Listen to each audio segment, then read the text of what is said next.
The smell of baking sweet potato pie always meant family was coming, but as I looked at my future daughter-in-law, Tasha, wrinkling her nose at my mama's china, I realized the family I knew was already gone. My kitchen in Atlanta was warm, the counters spotless, the whole house smelling of cinnamon and comfort. This was the scent of my life, the scent of love. It was the afternoon before the rehearsal dinner for my only son, Marcus, and my heart should have been overflowing with joy. Instead, a small, cold knot of unease had settled in my stomach, and it had a name: Tasha. "Esther May, are you sure these are the plates we have to use tomorrow?" Tasha asked, picking up one of my mother's hand-painted porcelain dishes. She held it between two perfectly manicured fingers, as if it were a dirty rag. I wiped my hands on my apron, keeping my voice steady and sweet. "That's Mama Bessie's china, honey. She carried it all the way from Alabama when she and Daddy moved here in '58. It's what our family uses for special occasions. Your rehearsal dinner is certainly special." "Right. It's just vintage," Tasha said. The word sounded like an insult. Marcus and I are really going for a more modern, clean aesthetic. You understand.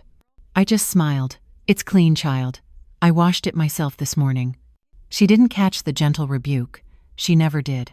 For the past year, ever since Marcus brought this woman into my home, my life had become a series of these small, sharp paper cuts of disrespect. Tasha, at 28, was a whirlwind of false eyelashes, expensive acrylic nails, and a sense of entitlement that baffled me. She looked at my home, the home I had raised my son in, the home my dear departed Leroy and I had built with 2 decades of hard work, as if it were a rundown shack. Marcus, my 35-year-old son, shifted his weight by the refrigerator. He, who had eaten off that very china for every Thanksgiving and Christmas of his life, said nothing. He just offered a weak smile. "Mama, Tasha's just got her eye on the details. You know how brides are." "I surely do," I said, turning back to my pies. But the brides I knew were excited, not condescending. The brides I knew respected the family they were joining, not looking down on it. A moment later, I heard Tasha's sharp whisper from the living room. She always did that, spoke just loud enough for me to hear. A tactic I was beginning to realize was intentional. "Marcus, are you serious?" she hissed. "A church hall? I thought you said you'd talk her out of it. It's embarrassing. What are my friends going to think when we serve them punch and little sandwiches in a basement?" My hand stopped kneading the dough. It wasn't a basement. It was the fellowship hall of our church, a place of dignity, a place where our community had celebrated weddings, mourned losses, and raised generations. It was the heart of our world. Marcus's voice was a low rumble. "Babe, it's just the rehearsal. It's what Mama wanted. It's traditional." "It's cheap, Marcus. That's what it is. My parents paid for a 5-star hotel for the wedding, and your mama has us in a church basement. It makes us look broke." The cold knot in my stomach tightened. Broke. Was that all she thought about? I had offered to pay for the rehearsal, to host it in the place that meant the most to me, surrounded by the congregation that had watched Marcus grow from a boy in short pants to a man. I thought it was a gift. She saw it as a disgrace. Marcus came back into the kitchen, avoiding my eyes. "Mama, Tasha's just stressed. That's all. She means well. Don't you worry about her." I looked at my son, the strong-shouldered boy I had raised, the one Leroy had taught to be proud of his heritage, to respect his elders. He looked small. He was being led by a woman who saw our traditions as junk and our faith as a punchline. "Lord, forgive them." "Well," I said, forcing a brightness I didn't feel, "I believe I'll pack up this pie for y'all to take home. And Tasha, honey, I was saving this for you." I went to the cedar chest in the hallway and pulled out the quilt. It was heavy, made of dozens of squares cut from my grandmother's dresses, my daddy's work shirts, and Marcus's own baby blankets. "This is the family quilt, Tasha. My grandmother started it. I want you and Marcus to have it, to start your new life together." I held it out to her, a piece of our history, a map of our lives. Tasha took it, and I saw her lip curl just slightly. A quilt. How? Thoughtful, Esther May. She folded it quickly and placed it on her designer handbag, as if to keep it from contaminating the leather. Then, she looked around my living room, her eyes scanning the heavy oak furniture Leroy had bought, the polished hardwood floors, the pictures of our family on the wall. She smiled, a wide, bright smile that didn't reach her eyes. "You know," she said, tapping a red nail against her chin, "this house really does have good bones. Once we get married and move in, we'll have to gut this whole place, of course. All this dark wood, these old pictures, it's so heavy. But with some white paint and new furniture, it could be a showplace." She laughed, a light tinkling sound that made my blood run cold. Marcus laughed too, a nervous, hollow sound. They were talking about my home, which I had no intention of leaving. They were talking about gutting my life. I smiled and offered her more pie, but inside, a cold fear was settling in my heart. Just how far would she push this disrespect? I was about to find out. 130 pairs of eyes were on us. The flash of the camera, the joyful music, all of it stopped when Tasha's hand cracked across my face. In that deafening silence, it wasn't my cheek that burned, it was my soul. The ballroom at the Royal Oaks Hotel was the most extravagant place I had ever been. Tasha's parents had spared no expense. Giant chandeliers dripped crystals from the ceiling, and every table was covered in towering bouquets of white roses that must have cost a fortune. My own people, my church family and neighbors, looked a little overwhelmed, sitting in their Sunday best at tables with people they didn't know, people who wore diamonds like they were costume jewelry. I had just given my toast. I kept it short, my voice thick with an emotion I was trying to name. I spoke of my late Leroy, and how proud he would have been. I spoke of legacy, of how marriage isn't just about two people, but about the families and the history they bring together. I spoke of faith as the mortar that holds the bricks of a marriage in place. "May God bless this union," I finished, raising my glass of sparkling cider. Through the whole thing, I saw Tasha at the head table, whispering to her maid of honor, rolling her eyes. Marcus just stared at his plate. The band started up again, playing a loud, fast song I didn't recognize. Guests were moving to the gift table, dropping off envelopes and boxes. I saw my neighbor, Joseph, place a small, beautifully wrapped gift on the pile. I went to stand near him, needing the comfort of a familiar, kind face. That's when Tasha descended on me. She was a vision in white, but her face was hard. "Well, that was a sweet little speech, Esther May," she said, her voice dripping with sarcasm. She was holding a champagne glass, and I could smell the alcohol on her breath. "It came from the heart, Tasha," I said quietly. "Right," she said, taking a sip. "Listen, now that the party's winding down, Marcus and I need to get going. We need those keys." I blinked. "Keys? What keys, honey?" "The keys to your house, Esther May," she said, as if speaking to a slow child. "Marcus and I want to start moving our things in tonight. We rented the U-Haul for 9 a.m. tomorrow." The music seemed to fade. I could feel Joseph stiffen beside me. "Tasha," I said, keeping my voice low, trying to spare us both the embarrassment. "This is not the time or the place to discuss this. And that house is my home. It is not a wedding gift." Tasha's smile vanished. "What did you say?" I said, "It's my home. Where I live. You and Marcus will have to find your own place, just like Leroy and I did." I saw a flash of pure, unfiltered rage in her eyes. The entitlement I had seen in my kitchen yesterday had now become a fiery demand. "You selfish old woman," she shrieked. The word selfish hung in the air as her hand flew up. The slap was so fast, so sharp, it sent my glasses flying from my face. I heard them hit the polished dance floor and shatter. The band stopped. A waiter dropped a tray of glasses. 130 people turned to look. My cheek was on fire. I could feel the print of her fingers, but the physical pain was nothing. It was the humiliation. It was the gasp from Merksue Brown, who was sitting at the next table. It was the look of pure horror on Joseph's face. I looked at my son. Marcus was standing right behind Tasha. He was pale, his eyes wide, but he was frozen. He didn't move. He didn't speak. He didn't look at me.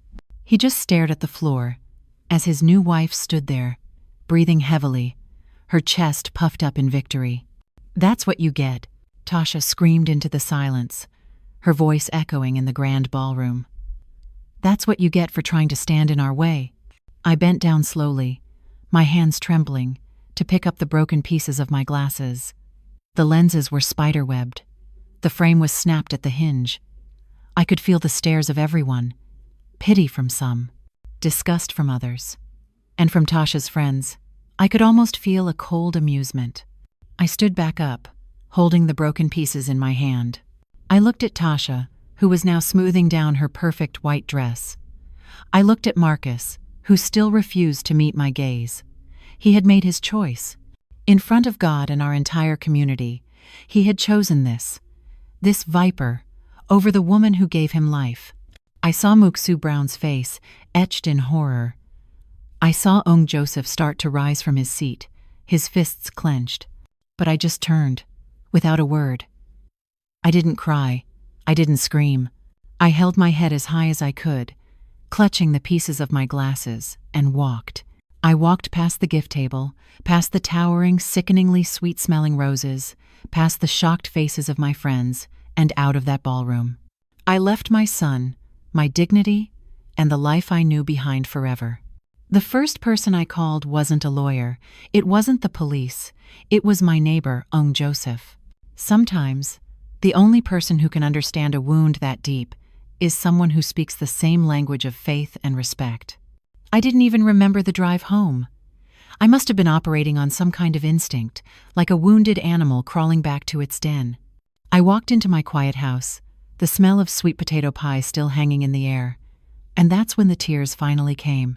They weren't loud, screaming sobs. They were silent, scalding tears of pure, undiluted shock. I had been publicly assaulted by my son's wife, and my son, my only child, my blood had done nothing. He had stood there and let it happen. I was still standing in the foyer, my purse hanging from my arm, when I heard the gentle knock. I opened it to find Ong Joseph on the porch, his face a mask of quiet fury. He had left the wedding right after me. "Sister Esther May," he said, his voice, usually so jovial, was a low rumble. He didn't ask if I was okay. He could see I wasn't. He stepped inside, guiding me to the sofa like I was made of glass. "Let me see your face," he commanded gently. He went to my kitchen, wet a dish rag with cold water, and came back. He gently pressed it to my cheek, where the red five-fingered print of Tasha's hand was already beginning to swell. "This ain't right, Sister Esther May," he said, his voice shaking with anger. "This ain't God's way, to strike an elder, in public, on her son's wedding day. It's an abomination." He just stood there. "Joseph," I whispered, the words tearing my throat. He didn't move. "He is a fool, Esther May," Joseph said, his words hard as stone. "A blind fool, and the Lord will deal with him. But right now, we need to deal with you." We sat in silence for a few minutes, the only sound in the room the ticking of the grandfather clock my Leroy had loved so much. Another knock came. It was Muksu Brown, his pastoral robe still on under his overcoat. He too had left. "Sister Washington," he said, his large presence filling the room. He looked at me, then at Ong Joseph, then at the wet cloth in my hand. He didn't need to ask. He had seen it all. "Let us pray," he said, and it wasn't a request. He sat down, took my free hand, and Ong Joseph took the other. "Lord," Muksu Brown began, his voice a deep baritone that usually brought me such comfort, "we come to you tonight with a heart that is broken. We come to you confused, and we come to you in pain.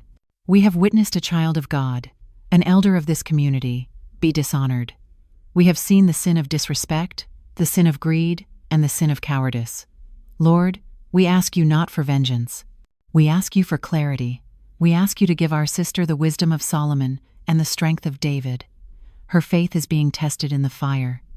Lord, we ask you to show her the path. Show her what you would have her do. The Lord does not ask us to lay down for vipers, Esther May. He asks us to be wise as serpents. Give her that wisdom now, Father. Amen. Amen, Joseph and I echoed. When they left, the house felt quiet, but not empty. Their prayers had settled my spirit, pushing the hysteria away and leaving behind a cold, hard clarity. This was not just an insult. This was a spiritual attack on my home, my legacy, and my dignity. Alone, I walked into Leroy's old study. The room was just as he'd left it. His big oak desk, his leather chair, his books on investment and history. I sat in his chair, running my hand along the wood grain. "Oh, Leroy," I whispered. "What do I do?" "What would you do?" My eyes fell on the bottom drawer of his desk. It was locked. He had given me the key just before he passed. "Esther May," he'd said, his voice weak but his eyes sharp. "Don't you open this unless the path is truly dark. Unless you're in a fight, you don't think you can win. The money is for living. What's in this drawer, that's for fighting." My path had never been darker. I found the small key in my jewelry box and unlocked the drawer. Inside, there wasn't a bank book or a weapon. There was just a single, thick envelope, sealed with wax. On the front, in Leroy's strong, clear handwriting, it said, "To Esther, May. For when the path is dark." My hands trembled as I opened it. It was a letter, dated 5 years ago. "My dearest Esther May," it began. "If you are reading this, then the wolves are at the door. I pray you never have to, but I knew my whole life that the wealth I built would be a test. It is a blessing from God, but it is also a magnet for the greedy. And sometimes, that greed comes from places you least expect. I have left you well provided for. The lawyers and bankers will handle the money, but you must handle the legacy. The money is just paper. The legacy is the respect, the dignity, and the family name we built. Do not let them mistake your kindness for weakness. Do not let them mistake your faith for blindness. You are the gentlest woman I have ever known, Esther May, but I married you for your strength. You are not just my wife. You are the daughter of a lion. Do not, under any circumstances, let jackals steal your inheritance. Do what is right, no matter how hard. I will be with you. I love you always.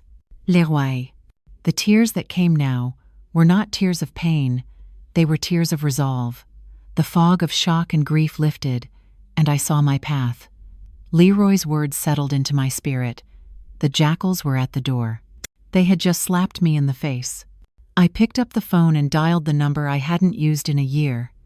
The private line to the head partner of the firm Leroy had trusted with everything. "Davis and Associates," a crisp voice answered. "Lurtsu Davis," I said, and my voice no longer trembled. "This is Esther May Washington. We need to meet." First thing in the morning. My husband Leroy built an empire by seeing the truth behind the numbers. As I sat in Lurtsu Davis's office, I finally saw the truth behind my sons: $78,000 in gambling debts, $45,000 in car loans, and $3,200 a month in rent, all paid by me. The offices of Davis and Associates were on the top floor of a glass and steel building in downtown Atlanta. It was a world away from my warm kitchen. Here, the carpets were thick, the air was quiet, and the view stretched all the way to Stone Mountain. This was the world Leroy had built. Lurtsu Davis was not like my Leroy. Where Leroy was bold and hearty, Mr. Davis was precise and quiet. He wore a perfectly tailored suit and spoke in complete, measured sentences. He was the son of Leroy's first partner, and he had managed the Washington Family Trust with a fierce, quiet loyalty for 15 years. "Good morning, Mrs. Washington," he said, rising as I entered. He didn't smile, but his eyes were kind. He had already heard from Ong Joseph, who had called him before I did, too angry to sleep.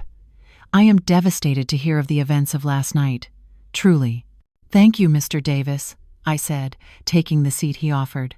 I was no longer the weeping woman from the night before. I was Esther May Washington, Leroy's widow, and I was here for business. I believe it is time for me to understand exactly what I am dealing with. "I agree," he said. He slid a thick, leather-bound portfolio across the mahogany desk. As you know, you left the management of the trust entirely to me, as per Leroy's instructions. Your only request was a monthly allowance for your living expenses and a separate discretionary fund for family matters. He opened the portfolio. Mrs. Washington, I want to be perfectly clear about your position. Leroy's investments were, to put it mildly, brilliant. After liquidating the commercial properties he held in the 90 seconds and moving into tech stocks and private equity, your total assets, as of this morning, are valued at $8,420,000. The number just sat in the air. $8 million. I knew we were comfortable. I knew Leroy had left me secure. But I had never asked for the total. I lived on my allowance, gave to my church, and worked in my garden. You are, by any definition, a wealthy woman, Esther May. You could buy and sell that hotel ballroom, and Tasha's parents, 10 times over. I nodded slowly, absorbing the fact. Thank you, Mr. Davis. That is the first part. Now, please, show me the discretionary fund. Show me the family matters. His face tightened. He didn't want to do this. He had argued with me, gently, for years about it. Esther May, you know my position. You have been overly generous. Show me, I said. He pulled out a second, thinner file. This one was bright red. This is the Marcus's file, he said. He opened it, and the truth of my son's life, the one he had hidden from me, spilled out. 3 years ago, Marcus lost his job at the bank, Mr. Davis began. He told you he was promoted to a consulting job. The truth is, he was fired for mismanaging client accounts. He has not held a steady job since. I held my hands tightly in my lap, refusing to show the fresh pain that lanced through me. The consulting jobs were gambling. Online poker, sports betting. He racked up $78,000 in debts to some very unsavory organizations. You instructed me to cover his debts, and I did, silently. He turned the page. The luxury apartment he and Tasha live in. The rent is $3,200 a month. You have paid that every month for 2 years. He turned another page. The Mercedes-Benz Tasha drives, the one she insisted on as an engagement present, $45,000. You co-signed the note. I have been making the payments from the discretionary fund, credit card bills, car insurance. Marcus has been living the life of a millionaire on your dime, all while his new wife looks at you as a poor old woman in a rundown house. He closed the file. For the last 3 years, Esther May, you have spent exactly $214,000 keeping him afloat. $214,000. To be rewarded with a slap in the face in front of your entire community. I sat there, the numbers echoing in the quiet room. $214,000. The money wasn't the pain. The pain was the lie. The pain was the deep, calculated deception from my own son. He hadn't just allowed Tasha to disrespect me. He had needed her to. They were a team, and I wasn't just the obstacle to their future home. I was the secret, foolish ATM machine they were terrified would one day run dry. Tasha's greed was fueled by Marcus's desperation. Stop it, I said, my voice quiet. Lurtsu Davis leaned forward. Esther May? Stop it, I said again, louder this time. I looked him right in the eye, and I felt the last of the weeping, wounded mother fall away. I felt Leroy's strength settle into my shoulders. I was the daughter of a lion. Stop which part, Esther May? Mr. Davis asked, his pen ready. The gambling debts? The credit cards? All of it, I said. Stop the rent payment, as of today. Stop the car payments. Freeze the emergency credit card I gave him. Cut every cord. Today. Mr. Davis looked at me for a long moment, and for the first time that morning, he smiled. It was a thin, sharp smile. With pleasure, Mrs. Washington. He picked up his phone. Yes, Janet. Get me the bank manager at First Atlanta. Yes, immediate freeze on the Washington family secondary card. Also, I need to call in the repossession order for a Mercedes-Benz license plate. As he read the number, I closed my eyes and said a silent prayer. Not for forgiveness, for strength. The storm was coming. You know a person's true character when their free ride ends. It took exactly 48 hours for the happy newlyweds to show up on my doorstep, looking less like a loving couple and more like a pair of angry wet hornets.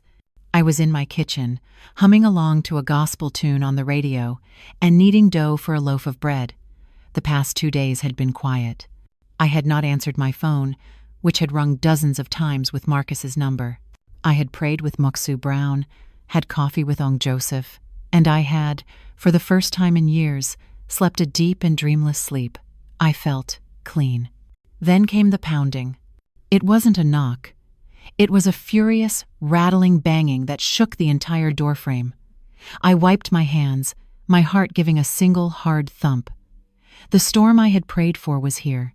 "Esther May, you open this door. You open this door right now."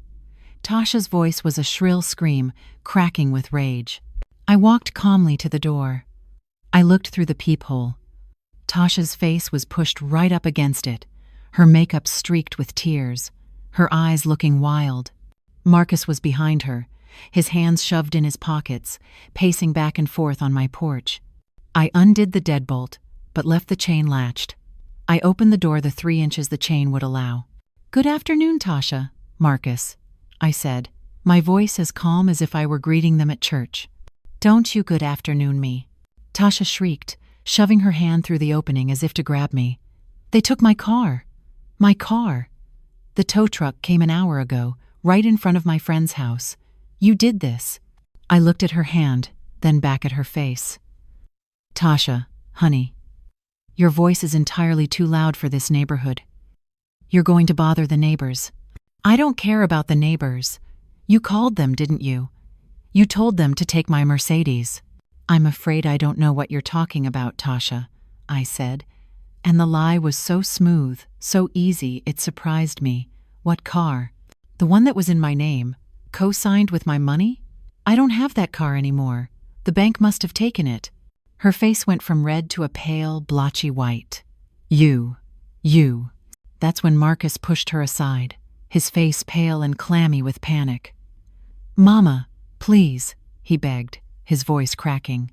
He sounded like he was 12 years old again, caught stealing cookies. "It's not just the car. The rent check bounced. The landlord called. He said the account is frozen. What did you do?" "Mama, you have to fix this." "Tasha is. She's upset." "She's upset," I repeated, my voice flat. I looked at my son, my only child, who had stood silent as his wife slapped me. "And what about you, Marcus? Are you upset?" "Mama, this is a mess. The wedding, everything. We have no money. The credit cards are all declined. You cut us off. How could you do this to us?" "Us," I said. The word hung in the air between us, colder than any winter wind. "There is no us, Marcus. Not anymore. You made that clear at the wedding. You and Tasha are a family now. And I am. Just your mother." I saw the confusion in his eyes. He genuinely didn't understand. He thought he could have both. His wife's abusive ambition and my unconditional financial support. He thought he could watch me be humiliated and then come to my house 2 days later and ask for rent money. The sheer, breathtaking audacity of it gave me all the strength I needed. I unhooked the chain. The door swung open, and for a second, Tasha looked triumphant, thinking she had won. She made to push past me into my house, her natural instinct. I didn't move. I stood in the entryway, one hand on the door, one on the frame, blocking the path. I was 70 pounds lighter than Tasha, and a foot shorter than my son, but I was as immovable as the oak tree my daddy had planted in the front yard. "Mama, let us in," Marcus pleaded, his desperation growing. "We can talk about this." "No, Marcus," I said, and my voice was quiet, but it was the coldest sound that had ever come from my lips. It was the voice of Leroy Washington, the voice of the daughter of a lion. "We cannot talk about this. I am done talking. My financial decisions are my own. You are a 35-year-old married man. It is time for you and your wife to learn to stand on your own 2 feet. This conversation is over." I began to close the door. Tasha's face contorted. "You can't," she screamed. Marcus put his hand on the door, trying to stop it. "Mama, please?" I looked at his hand, then at his face. "Get your hand off my door, Marcus." He flinched, as if I had slapped him. He pulled his hand back. I closed the door, firmly and quietly, in both their faces. I turned the deadbolt. The lock sliding home was the most satisfying sound I had ever heard. A second of silence, and then the screaming started. Tasha's muffled, hysterical shriek came through the solid oak. "You crazy old witch, you'll pay for this. I swear you'll pay. I'll tell everyone you've gone senile. I'll tell your whole church. I'll see you in a gutter. You'll die alone in this stupid house." I leaned my back against the door, my heart pounding, but not from fear. Her threats were loud, but they were hollow.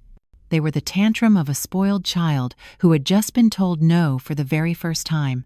I leaned against the door, and for the first time, her threats didn't scare me. They just sounded desperate. In my community, a person's good name is the most valuable thing they own. It's a currency built over a lifetime of Sunday services, covered dish suppers, and quiet acts of kindness. So when Tasha started whispering the word senile in the church aisles, I knew she wasn't just after my house anymore. She was after my soul. Tasha was, I had to admit, smart. She was a venomous snake, but she was a smart one. She hadn't screamed at me in the street. She hadn't called the police with fake stories. She had gone straight for the heart of my world, the church. The first sign came at the local supermarket, 3 days after I had closed the door on them. I was in the produce aisle, picking out collard greens, when I saw Sister Mildred Hayes. Mildred and I had run the church bake sale together for 20 years. "Morning, Mildred," I called out, smiling. Mildred froze. She looked at me, then at her cart, then back at me. A look of deep, profound discomfort crossed her face. "Oh, good morning, Esther May," she mumbled, and then, "My goodness, I forgot the salt," she said, turning her cart and rushing away down another aisle, even though she was standing right next to the spices. I stood there, holding a bunch of greens, a cold dread washing over me. Mildred Hayes had never in her life run away from me. It was Sunday when the attack truly began. I walked into our church, the same one my mother had carried me into, and the usual warm hum of fellowship felt different. People were still polite. "Morning, Sister Washington," but their eyes darted away. The smiles were tight. I saw small huddles of women stop talking when I walked past. I took my usual seat in the third pew. Ong Joseph sat beside me, his back ramrod straight, and gave me a curt nod. He had heard the whispers, too. After service, during the fellowship hour in the hall, the very hall Tasha had called a basement, I saw her. She had chosen her battlefield with the skill of a general. She wasn't the screaming harpy from my porch. Oh no, this Tasha was a different creature. She was dressed in a modest navy blue dress, no flashy jewelry, and her hair was pulled back. She was holding Marcus's hand, and her eyes were red-rimmed, as if she had been weeping for days. She was the very picture of a concerned, heartbroken new wife. She was standing with a circle of the most influential elders in the church: Sister Mildred, Deacon Harris, and Mother Collins, the oldest and most respected member of our congregation. "We just don't know what to do," Tasha was saying, her voice a perfect blend of fear and sorrow, just loud enough to carry. "We're so worried," she just snapped. She's not the mother Marcus has always known." I felt my blood turn to ice. "She's been hiding money," Tasha continued, dabbing at a dry eye. "And when we asked her about it, she got violent. She threw us out. She's not remembering things. She even has this awful story that I slapped her." She let out a small, horrified sob. Can you imagine? Me, striking an elder? I would never. My heart is just broken that she would think that her mind could twist things so terribly. It was brilliant, a masterpiece of lies.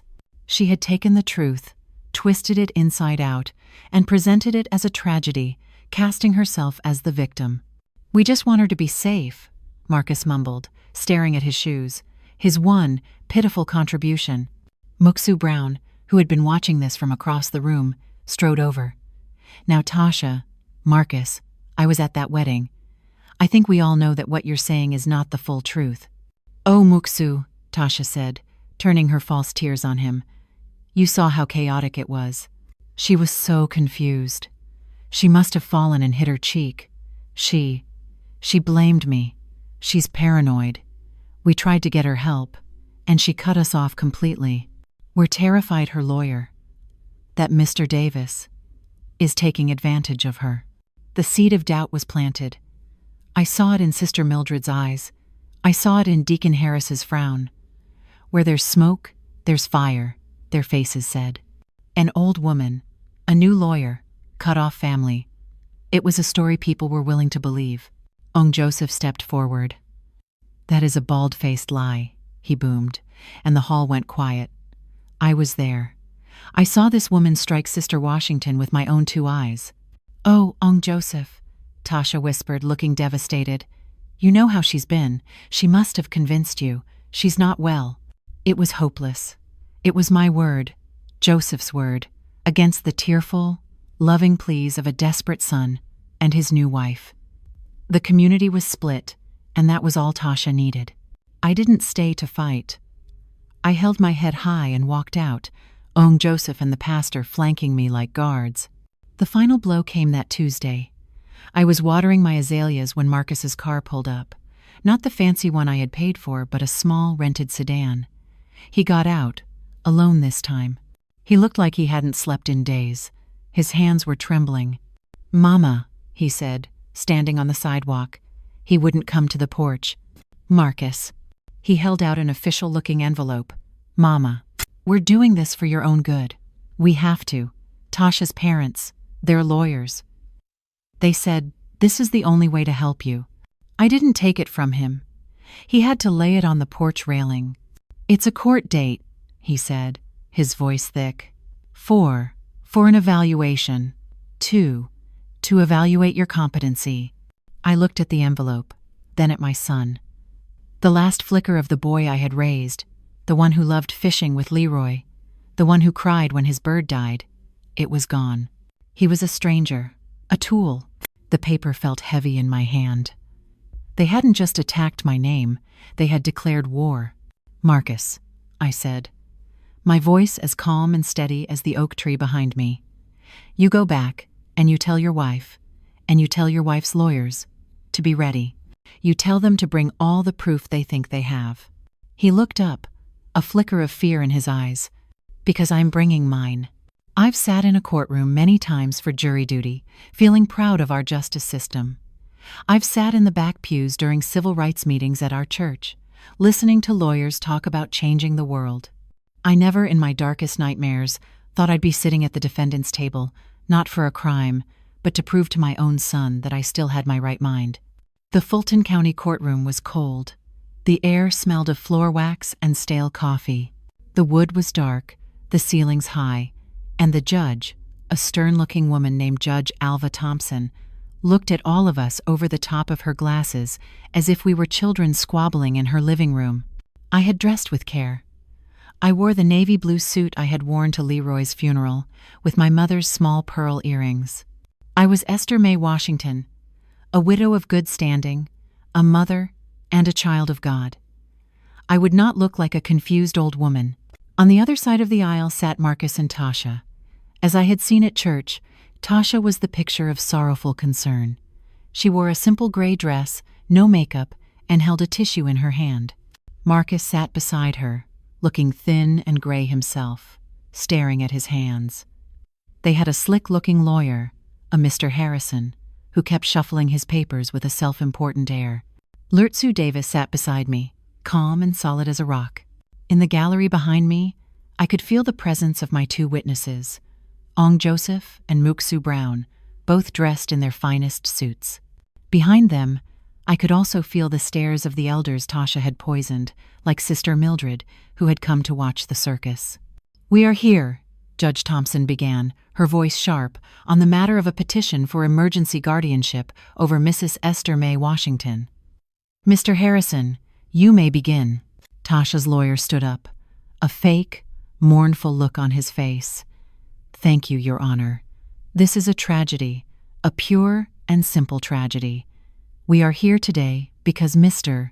Marcus Washington, our client, loves his mother. He loves her deeply, but he has been forced to watch, in horror, as the mother he knows has slipped away." I kept my eyes fixed on the judge, refusing to look at him. "We will show today," he continued, "that Mrs. Washington, a grieving widow, has begun to exhibit behavior that is not just erratic, but dangerous to herself and her financial well-being. She has fallen under the influence of her financial manager." He gestured dismissively toward Mr. Davis, who, we believe, has encouraged her to hide assets and has turned her against her only son. She has become paranoid, delusional, and, tragically, violent. "Objection," Mr. Davis said, his voice quiet but cutting. "Counsel is testifying and making accusations of violence and delusion that have no basis in fact." "Sustained," the judge said, narrowing her eyes at Harrison. "Move on to your witnesses, counselor." "Of course, Your Honor. I call Mrs. Tasha Washington to the stand." Tasha glided up, took the oath, and sat down, immediately dissolving into soft, delicate tears. "This is just so hard," she whispered. "Mrs. Washington," her lawyer began gently, "can you please tell the court about the events that led you here?" It was the wedding," Tasha wept. "We were so happy. And then, Esther May. She just changed. She got this look in her eyes. A look I'd never seen." She recounted her version of the wedding, how I had supposedly become confused and angry when she asked me a simple question about the gifts. How I had fallen, struck my own cheek, and then blamed her. She then told the court about the days after. We went to her house, just to check on her. And she screamed at us. She called me a witch. She wouldn't let us in. She said she didn't have a son anymore. It was like talking to a stranger. "And what about her finances, Mrs. Washington?"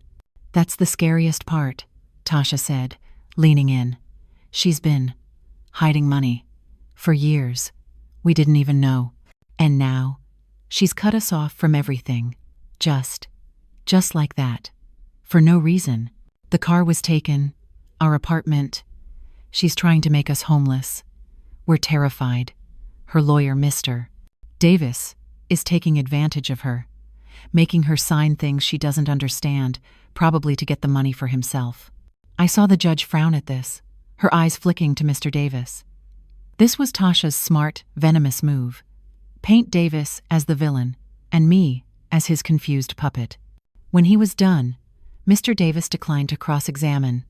"Not at this time, Your Honor." Tasha looked surprised.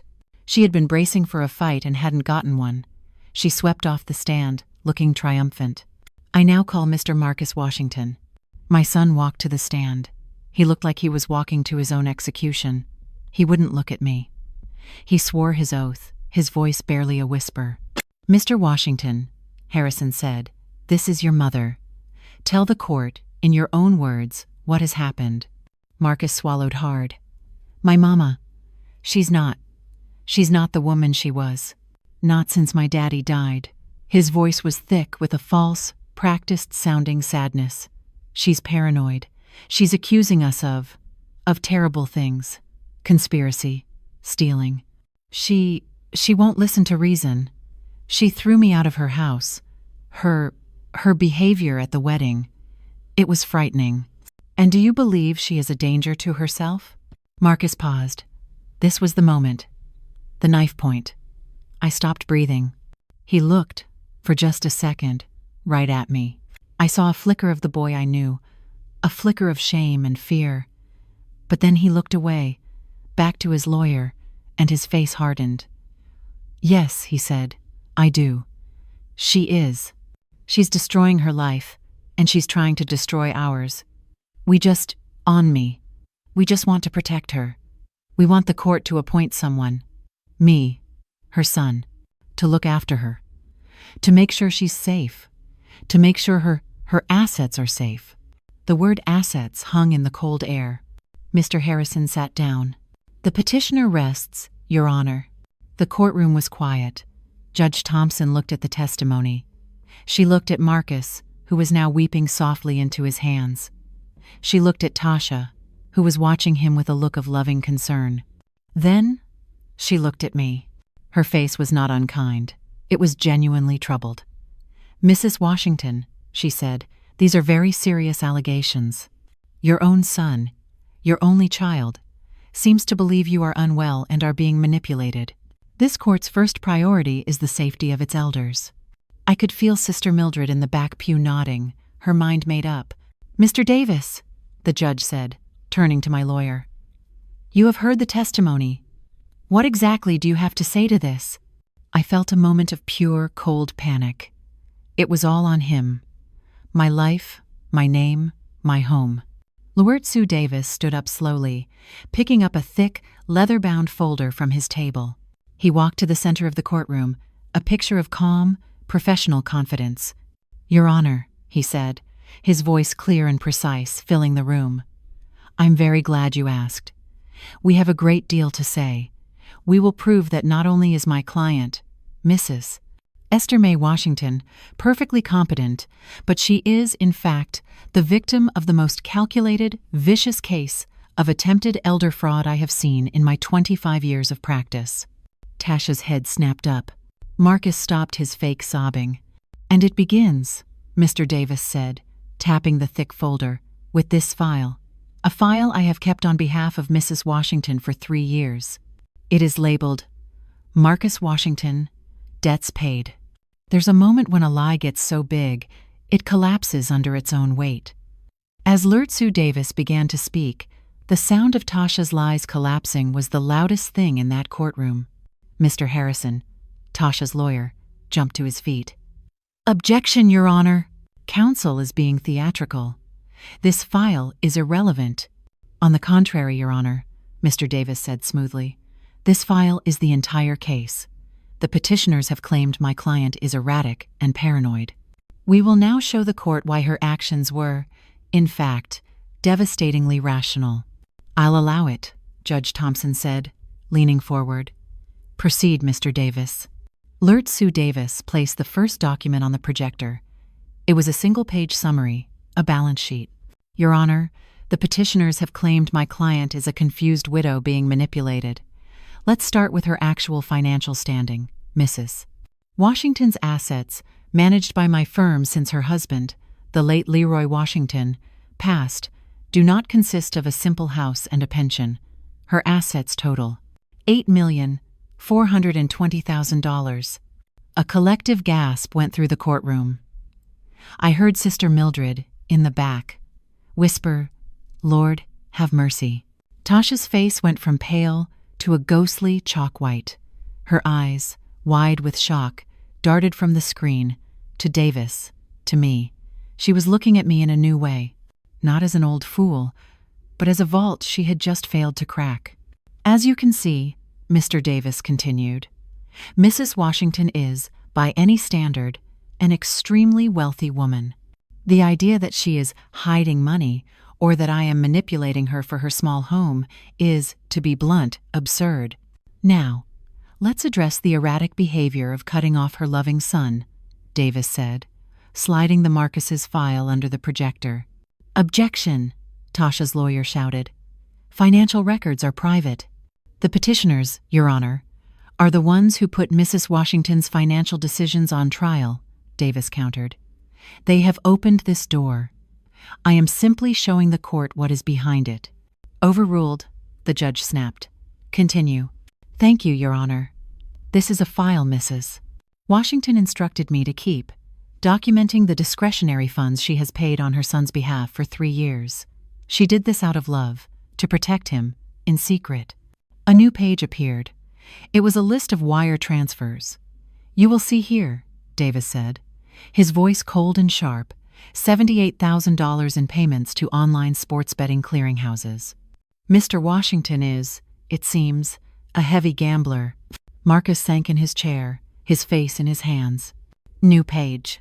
You will see here, $45,000 in payments on a Mercedes-Benz, the car his wife, Tasha, claimed I somehow repossessed. Mrs. Washington was paying for it. She simply stopped. New page. And finally, you will see $3,200 every month for 24 months for the rent on their luxury apartment.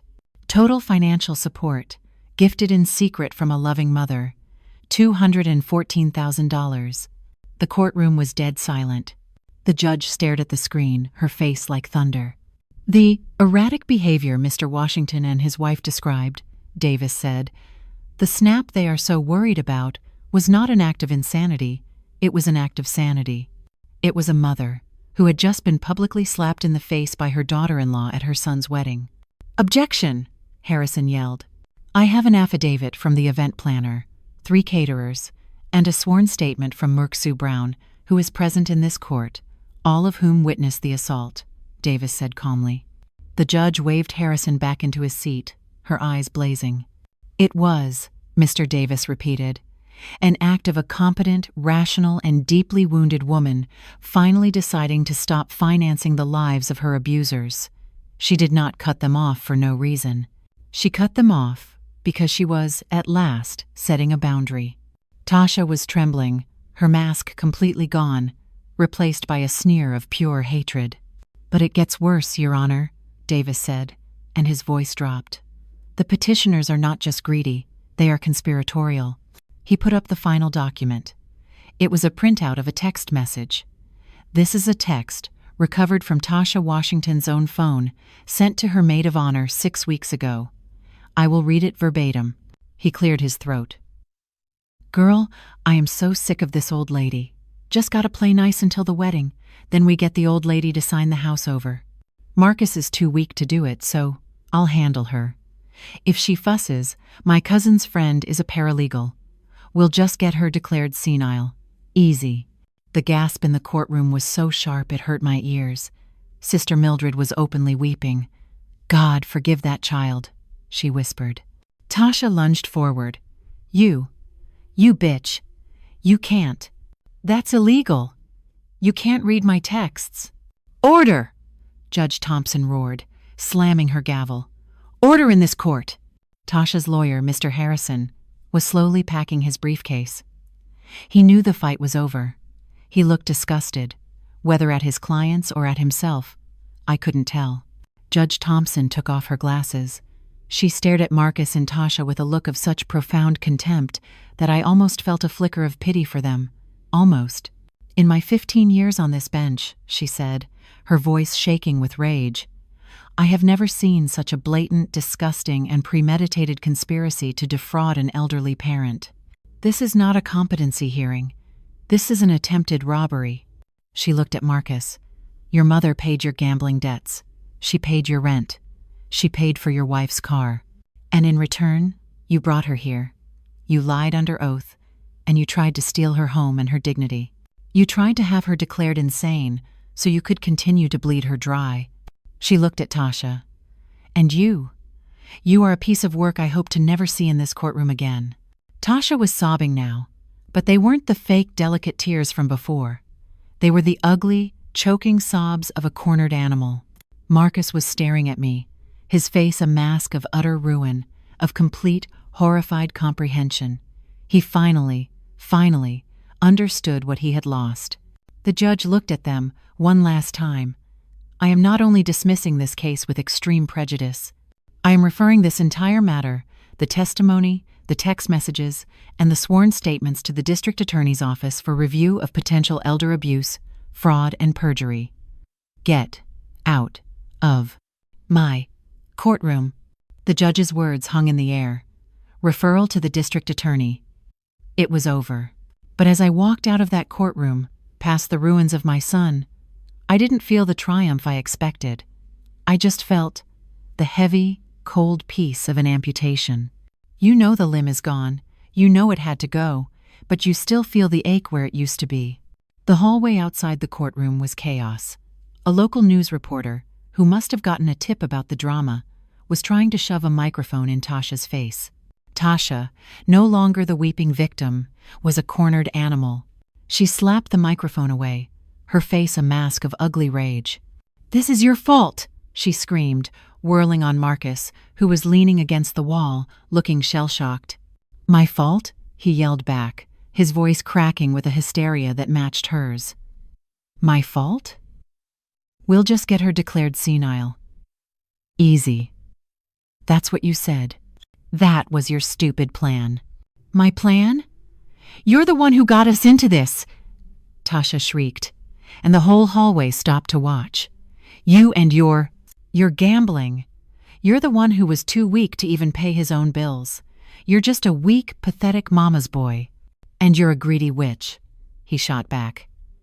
"You just wanted her money. You never even liked me." "You're right, I didn't." Their ugly truths spilled out all over the courthouse floor, a final, pathetic performance of two people who had nothing left but their own bitterness.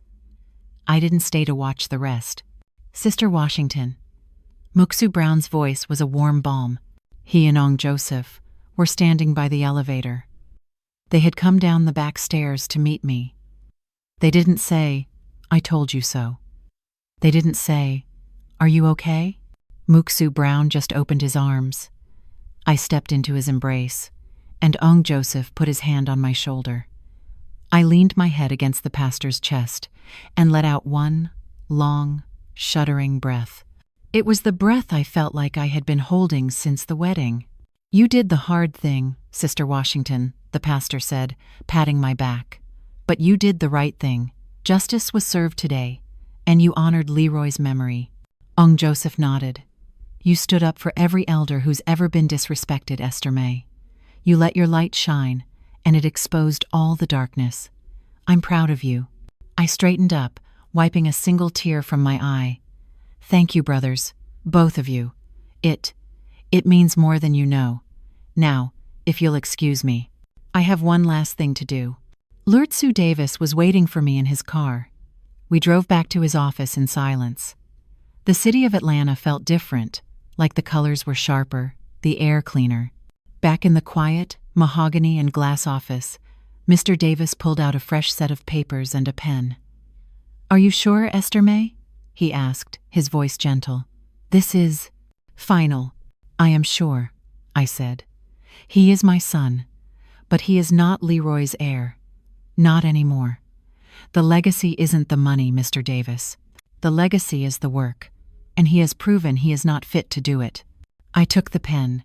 Lurtsu Davis had drawn up the new documents just as I'd requested, my new and final will. I, Esther May Washington, being of sound mind and body, I bequeathed my home, the one Tasha had coveted, to my church, to be used as a halfway house for women and children in need, to be managed by a board including Muksu Brown and Ong Joseph. All my other assets, the stocks, the bonds, the investment accounts, the $8.4 million were to be placed in a new, charitable trust. I looked at the name I had chosen, and I smiled.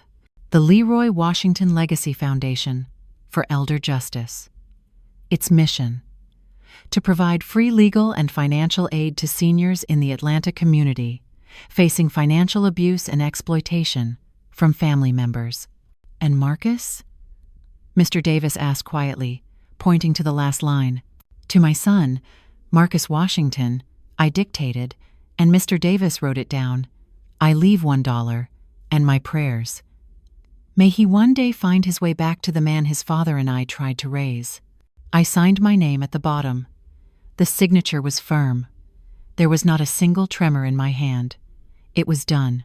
That night, my house was quieter than it had ever been. It felt lighter. I made myself a cup of chamomile tea and sat in Leroy's study, the letter from him on the desk in front of me. I had done it. I had honored him.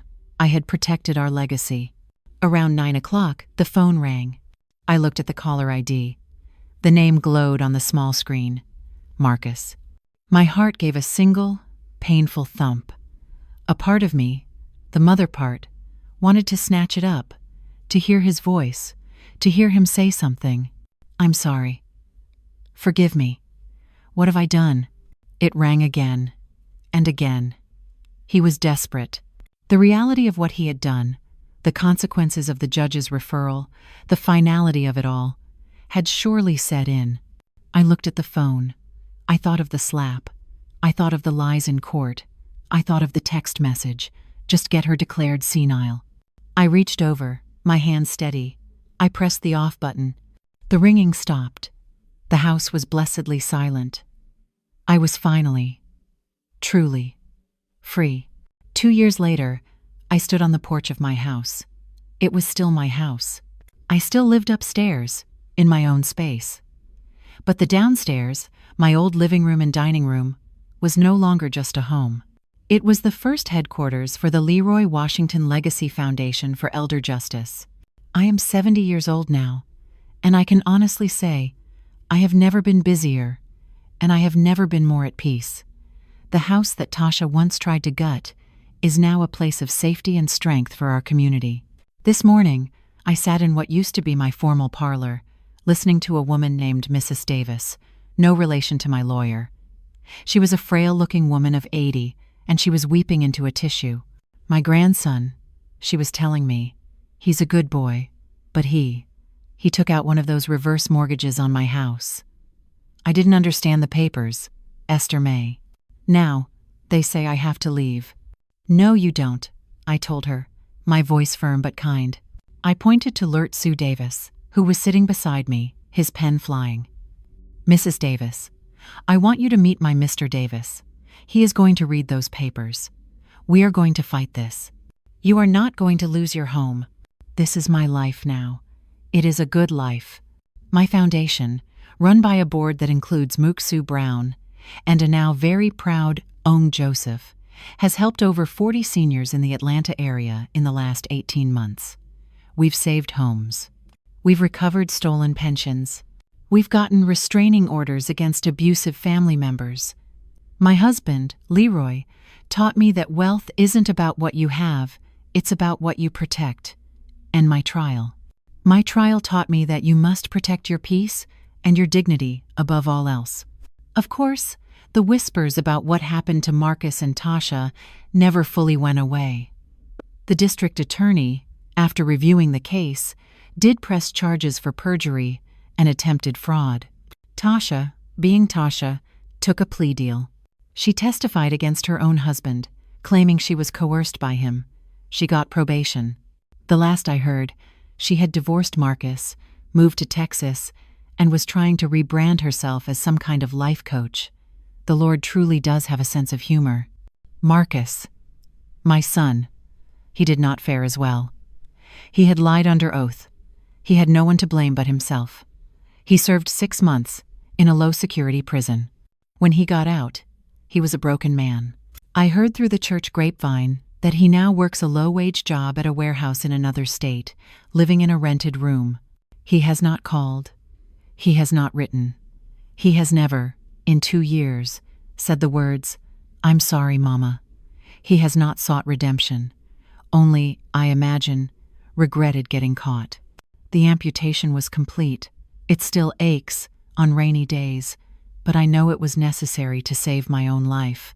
Last Sunday, I stood at the pulpit in my church. The same fellowship hall Tasha had called a basement was overflowing for our foundation's annual fundraiser.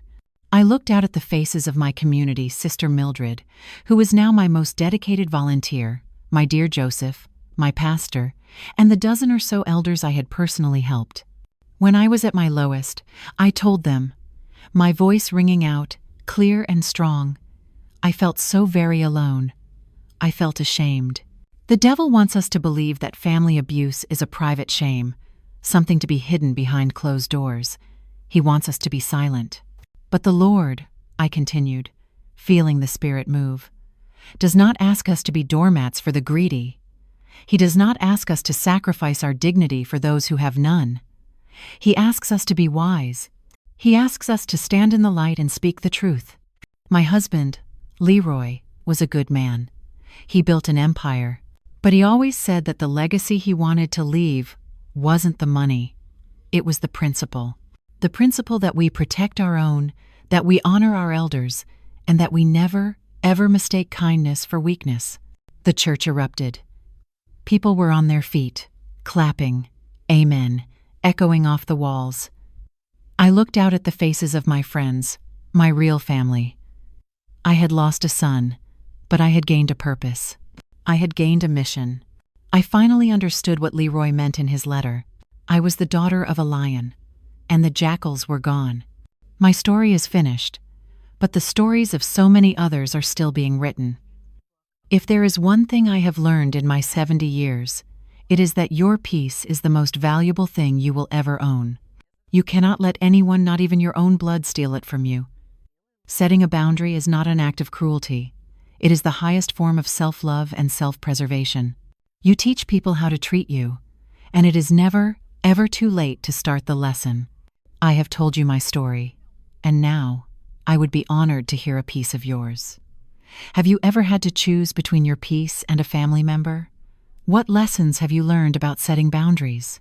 Please, share your wisdom with our community in the comments below. We are a family of storytellers, and I value your opinion.